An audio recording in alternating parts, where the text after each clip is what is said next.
Goodbye, Marvel Legends. My new best friend is Jakks Sonic Prime, the best 6-inch action figure line on the market. Roll the opening.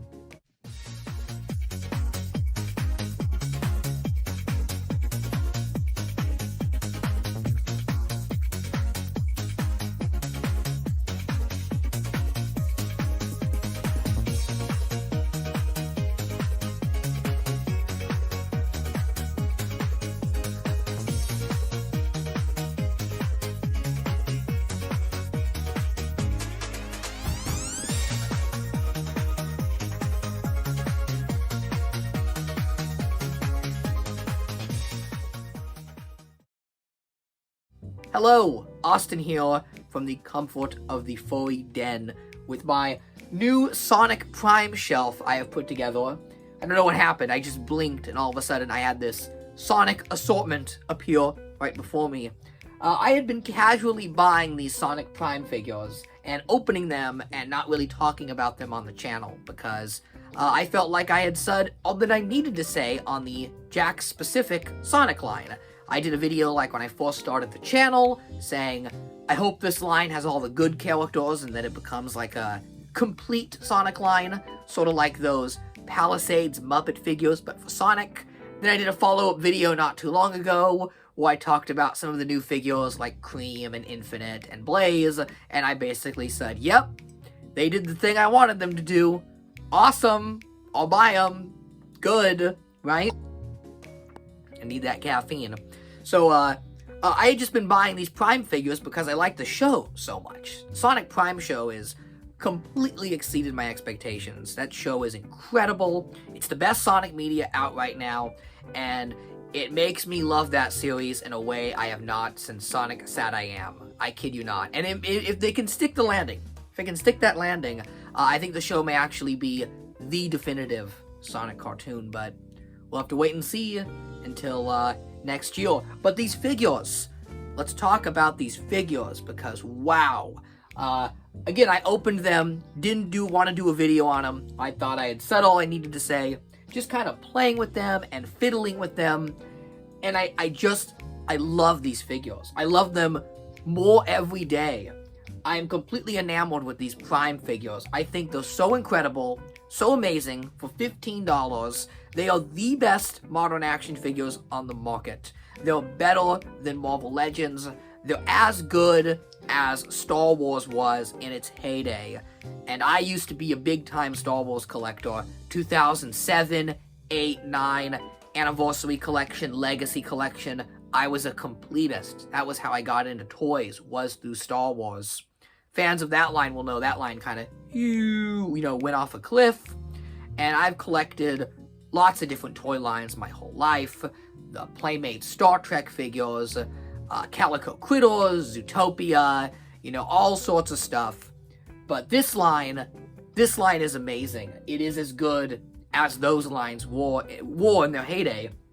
And being fully, whereas I wasn't 15 years ago, this is like the fully action figure line. It really is. Like, if you're fully, you need to pick up some of these Jakks Sonic figures. Especially because if you're sleeping on this line, I think there's going to be a point where these figures become incredibly expensive.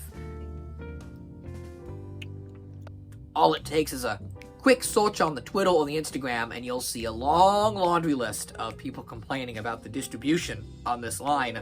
And all I can say is, welcome to the club. I've been hunting for toys my whole life. There were Revenge of the Sith figures I couldn't find when I was 6, and I had to go store hopping. And putting together this line has been like pulling teeth. It's not been easy. Two figures in particular, Shadow and Rusty Rose, I'll show them when we flip the camera in a minute. They are impossible to find. They're only shipping right now to Target and GameStop in quantities of 1 per store. So I had to get up at 8 a.m. and go to my local GameStop and strike a conversation with the cashier who ended up finding them in the back. So I'm happy I got those. So yeah, the distribution on this line is horrific. It's awful.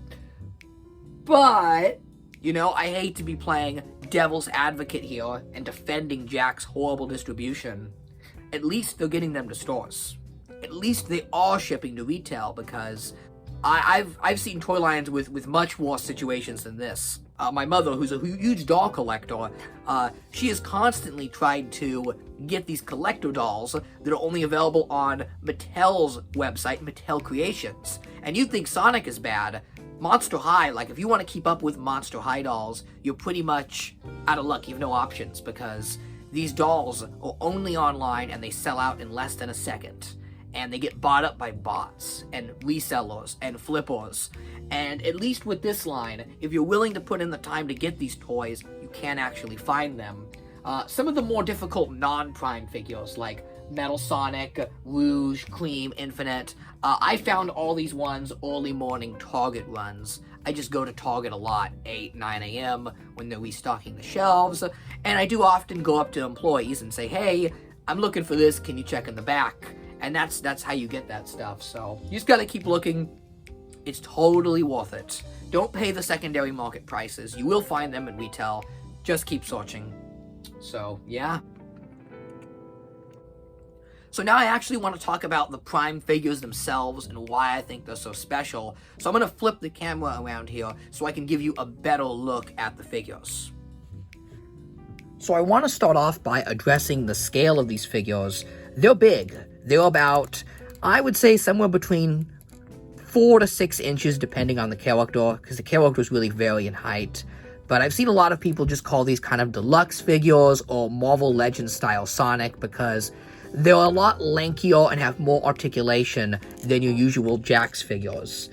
Some people have been upset at this because they don't exactly scale with the existing Sonic line, but I don't know, that doesn't bother me as much. Maybe it's because, I mean, you can see behind me, I kind of just keep all my Sonic figures together. Regardless of scale, I just think it's all the characters that just look fun when they're put next to each other. So having something like Sonic and Rouge the Bat being a hair off in size is not going to bother me.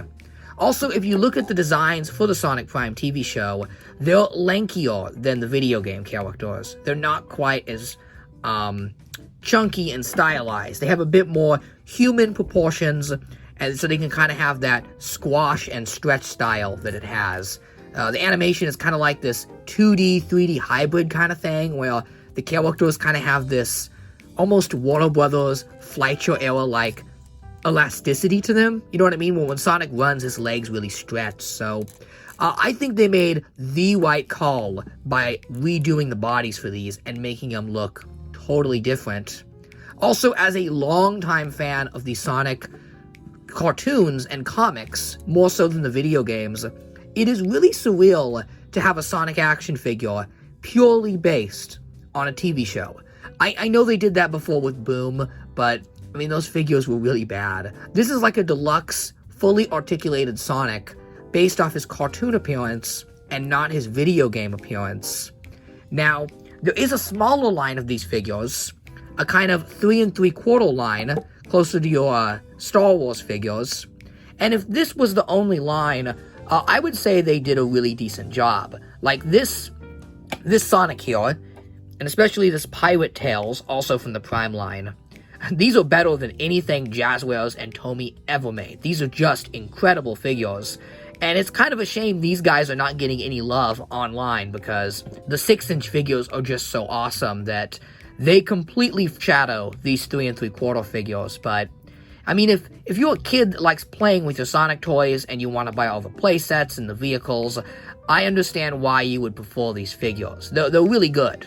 So, I'm not going to discuss all of these mini figures here, but just know that I do really like them as well. I think they're quite good. But as a collector that uses figures more for photography than, you know, playing with my action figures, these guys are awesome. Sonic is articulated everywhere. He can hold accessories. As you can see, I gave him the ring that comes with the regular Sonic. And his feet are even flat to the point where he can hold a lot of poses, which I was not expecting. You know, the Sonic characters, they've got that rubber hose cartoon style to them, where unless you sculpt them in really rigid standing positions, like a lot of the older Sonic toys used to do, you don't get articulation. Oh, there you go, he fell over. His quills are just, like, look how impressive those quills are. Those are huge, so they make this one a little top-heavy because the quills are so big, but you get the idea. I think it's funny that when Jakks started this line about, oh my goodness, 4 years into this action figure line now? The first, I think, 3 waves of figures were bendy. They were like bendy figures because, you know, that's how they thought they could give articulation to the Sonic figures. So it's interesting how we started with bendy figures, then we kind of moved towards these half-articulated 4-inch figures that, again, they're really decent, like I've said, but they're just not quite there. And these guys, oh, they're just perfect. So let's move on to the second figure, which is the sort of showstopper piece of this line. It was the first figure I bought and realized, wow, you know, this line is not just your regular Sonic figures. This is something really, really amazing, and that is 9 here, which is the kind of alternate emo Tails. And not only is he a great character, but he makes for an awesome action figure. I love the amount of detail on the head, how the eyes are separately sculpted pieces here. Not just like one sculpted head with a shoddy paint job. They actually went to the trouble of manufacturing separate plastic pieces for the eyes and the nose and kind of attaching them on. Even the hair piece, like, that's incredible. And then his outfit is super detailed. The Prime designs are fully clothed Sonic characters. Unlike the video games where the characters are pretty much nude, they're in these full outfits. And I think that may be one of the reasons they kind of upped the scale, is because of the detail in the outfits. They must have realized that at a 4-inch scale, you know, it wasn't quite gonna work, so up it to like 5.5, 6 inches. And they did a great job. And really what makes this figure awesome are his tendrils here. Being like Doc Ock, he's got these cool octopus arms that are ball-jointed and move. They all are moving. Like, they didn't cheap out on any of this. They could have very easily made this one sculpted piece, or only made like 2 of them articulated, or even like in the show when his tails, they fold up into his back. They could have done that. That's what the little figure did. They just had his tails folded in when he's not using them. But no, they went all the way, and they did this for $15 in a regular basic figure. You know if Hasbro was doing something like this guy would have been some deluxe figure, Hasbro Pulse exclusive, $65. I mean, that's what they're doing with Doc Ock and Spider-Man, right? When was the last time Doc Ock was available in the regular Spider-Man line, and not some overpriced deluxe monstrosity? And there we have the Prime version of Sonic and Tails. And I just love these so much more than the regular Jakks Sonic and Tails. Maybe it's just my bias towards Prime, but I just think these are so amazing. And when I look at these figures, like, I just want to take the regular Sonic and Tails and just kind of stuff them in the back. Here is Tails contrasted with the Tails action figure from last year. Now, I know it's not fair to do this because this is a video game Tails and this is a Sonic Prime Tails, but these figures are only separated by about $4 on the shelf. And let me ask you, which one would you rather buy? Do you want this ugly kind of lime green or figure with limited articulation? Or do you want this amazing, detailed, awesome figure? I mean, these are just cool toys, even if you don't like Sonic the Hedgehog. Like, you're a Marvel Legends collector, this is a fun one to add to the shelf. Maybe he could be some sort of, like, experimented animal, like in Guardians Volume 3, I don't know, just going crazy, but, like, look, this is action figure of the year right here. The fact that they got this to retail for just $15 is just nothing short of amazing. Unfortunately, Sonic and Tails have become quite difficult to find, which is unusual, because if you remember in the Sonic game line and the Paramount movie line, Sonic and Tails were actually quite common, and it was Robotnik and Knuckles that were difficult to find. Well, now we've got an opposite situation. If you look for these figures at Target, and you actually see a peg with figures on it, and it's not just empty, like they are 9 times out of 10, you're probably going to find one of these figures. Mr. Eggman and Thorn Rose are kind of the 2 peg warmers. And I use the term peg warmer loosely because I'll just see one of 2 of these hanging on the peg, and that's a peg warmer. There's like no peg warmers with this Prime line. These figures are selling and kids are buying them. I think that kids and collectors both are noticing how cool these figures are. They're fun to play with. They're fun to display. I think parents like them because they're very colorful and fun. They're not boring and drab like a lot of the stuff that Marvel and G.I. Joe is producing.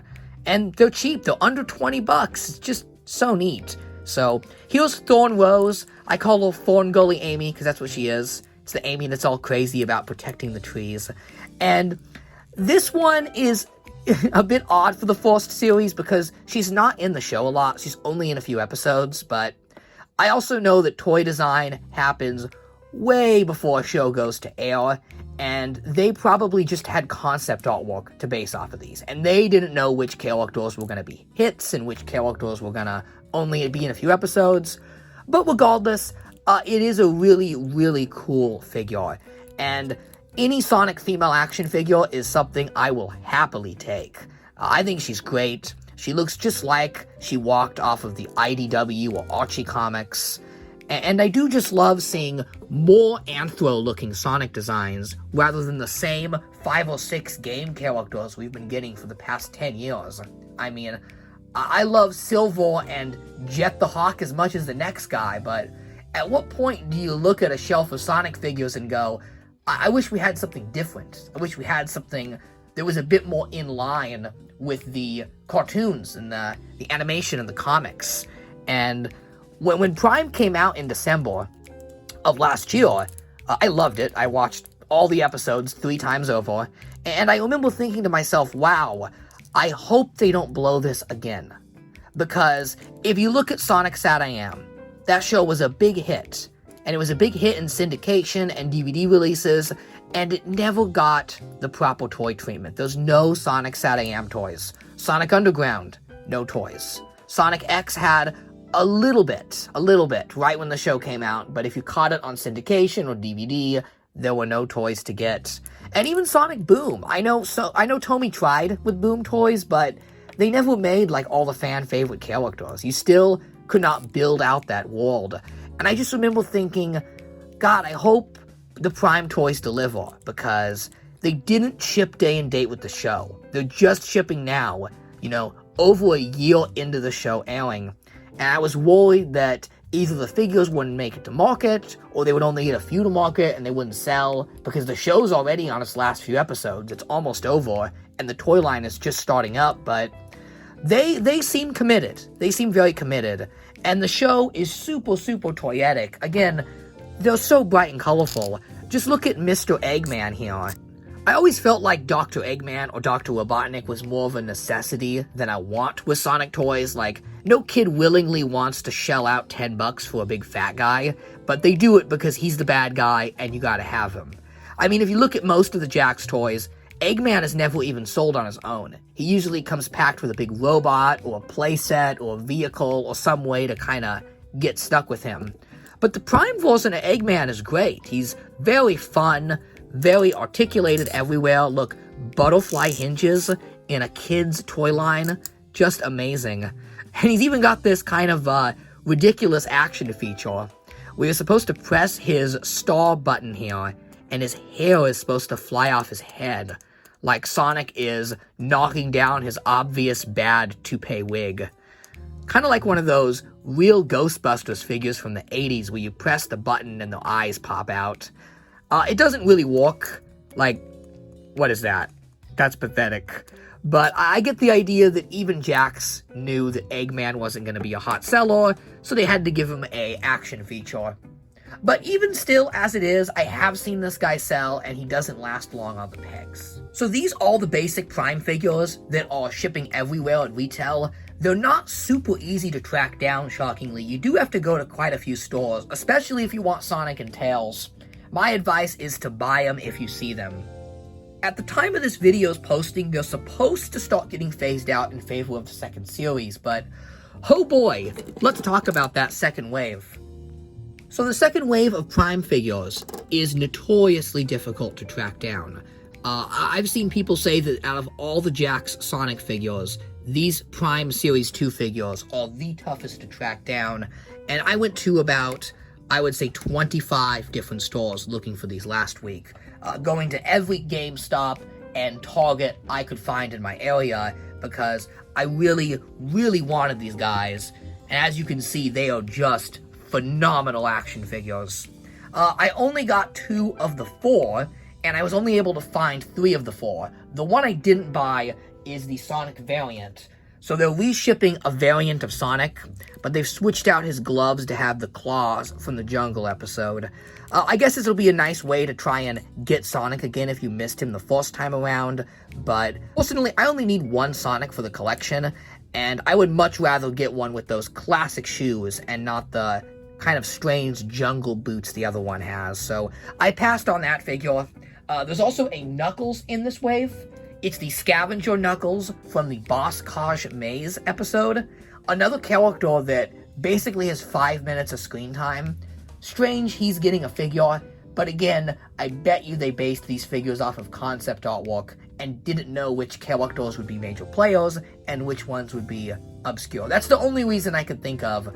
We're not getting characters like Rebel Knuckles, and instead getting Jungle Knuckles. But these were the 2 I bought, and let's talk about these 2 because I would go as far to say these 2 may be 2 of my most favorite action figures in recent memory across all lines.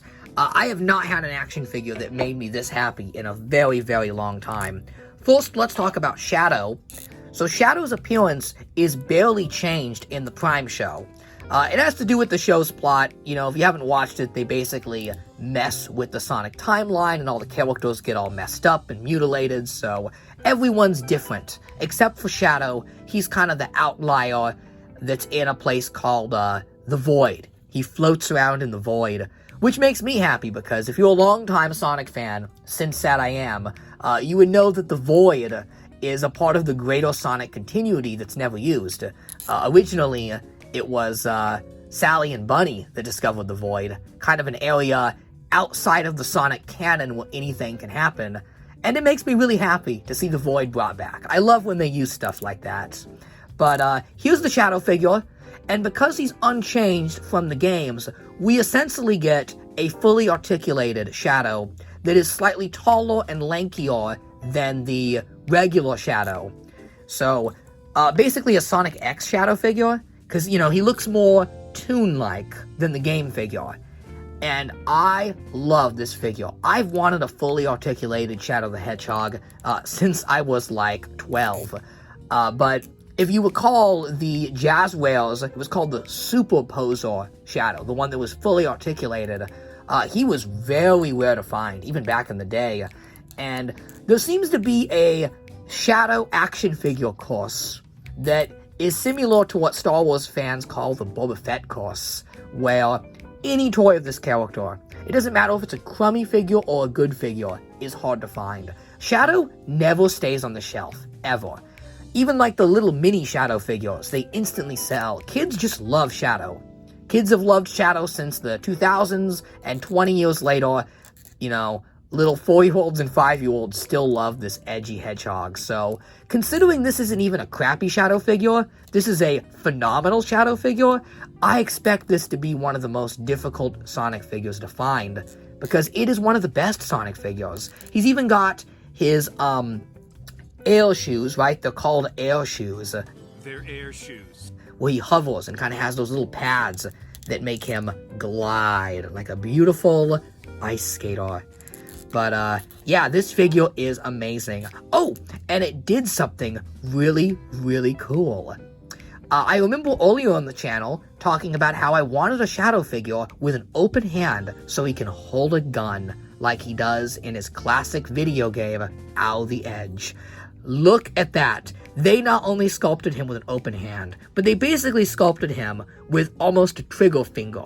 That looks like it was made to have a gun in his hand. And there's no accessory included with this figure, so I am convinced they listened to me and did this just for me. And now the circle is complete, and Shadow can properly be armed with his edgy weapon. Yeah, this is, in my eyes, a replacement to the existing Jakks Shadow figure. I wouldn't even bother, I would just skip straight to this one. Look, I don't care about game accuracy. I love the lankier to Neo Prime designs, and I would be totally down for a line of figures that kind of incorporated the rest of the Sonic cast if they were in Prime. It's just such a wonderful format and fun way to interpret these characters. And just look at the detail. Look at the fur that's sculpted.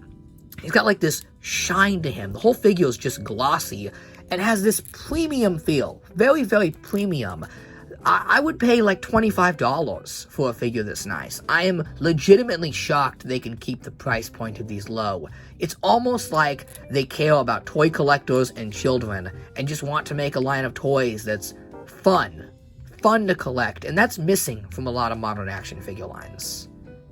Finally, we have my favorite figure, the incredible Rusty Rose. Not only the best character on the show, but the best figure, period. I didn't think they could pull it off and make a figure as detailed as she is on the show, and they definitely delivered. First impression with this figure is she is much more fragile compared to the other figures, and she's a little more pre-posed. Her arm doesn't have 360-degree movement, and her legs are kind of sculpted at an angle, almost like she's got some sort of like sass to her, and she doesn't stand well. But even with all of those gripes, I love this figure. I cannot even believe they made this. This may be one of the darkest toys I've ever seen in a kid's toy line. It's essentially Amy Rose chopped up and mutilated into a robot that is Dr. Robotnik's slave.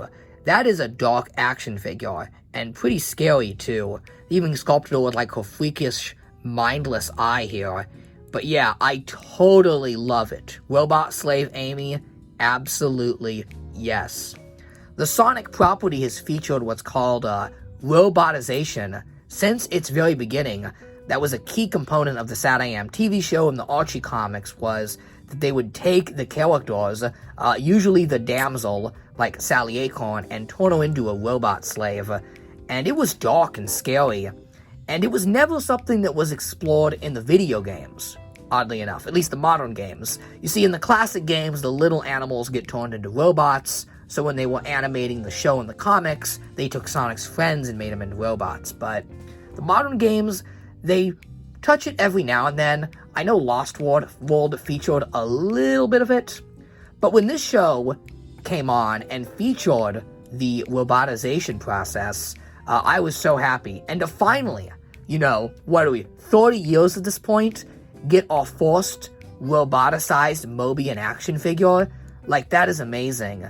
I mean, if you watched the opening to the original Sonic the Hedgehog cartoon, one of the first things you see after Sonic and Sally enter Robotnik's base is your first look at a roboticized character. It's a key part of the franchise. And here we are with our first robotic victim character. I guess not counting Gamma, because there was that one Gamma figure in the 90s, but other than that, we have Rusty Rose here. A very dark and scary figure, and maybe I'm a little strange, but I think Rusty Rose is kind of attractive, to be honest. I mean, come on. She got that robot body. Unfortunately, this figure is really, really tough to find at retail. Again, I got up at 8 a.m. GameStop to get this, and I kind of want to build an army of these, like a whole bunch of Rusty Roses. What do you think? All of them lined up with like a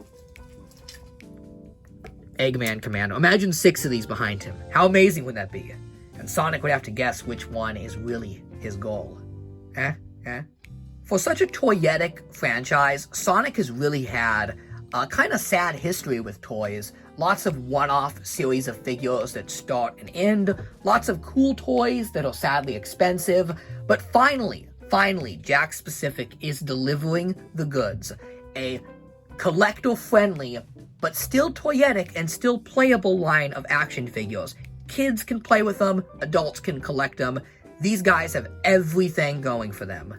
I really do believe these are the best modern action figures on the market, and I think other toy companies could take a note from Jakks.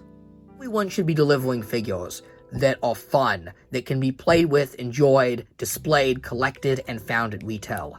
Is the distribution perfect? No, but give it time. I think it may get there. Who knows? By the time you watch this video, you may be able to go to your local Target and buy 100 Rusty Rose figures. Except you won't because, spoiler alert, I bought them all because I am the biggest Rusty Rose stan. Obey. Submit to Rusty Rose. One last thing. Let's say you want some accessories or environment props for your Prime figures. The multi-packs of the small line come with these pieces of the, I believe it's called the Paradox Prism. And the idea is that when all of these sets are released, you'll be able to put these pieces together and build the prism from the show. Now, unfortunately, that prism is only going to be to scale with the smaller figures, not the larger 6-inch line. However, the blind box Sonic minifigures, the little mini blind boxes, that's, these guys right here, they're sold at Target and Walmart, and they come in Paradox prisms that scale flawlessly with the 6-inch figures. So, if you want a great prop to kind of put your Prime figures around, the Paradox Prism is available and scales perfectly with this phenomenal line of figures. Also, one thing I have done to address the kind of 1 to 2 inch scale difference with these figures is simply putting the Prime figures at the forefront of my display. After all, they are the best Sonic figures, and then putting the game figures 1 or 2 rows in the back. That way you kind of get this cascading effect where the out-of-scale figures, especially the classic ones that are quite smaller, are in the distance. So it's not as noticeable to the eye that there's a 1 to 2 inch difference between these figures' heights. So this is my shelf for now of the Jakks Sonic figures. I've kind of had to expand to 2 shelves because I love this line so much. What do you think of Jakks Pacific's Sonic figures and the Prime line? Are you collecting these figures? Have you seen them at retail? Or are you having as much trouble as everyone else is with these figures finding them? You probably are. Let me know in the comments what you think, and thanks for watching. I'll probably have more to say on this line down the road because it seems like it isn't going anywhere.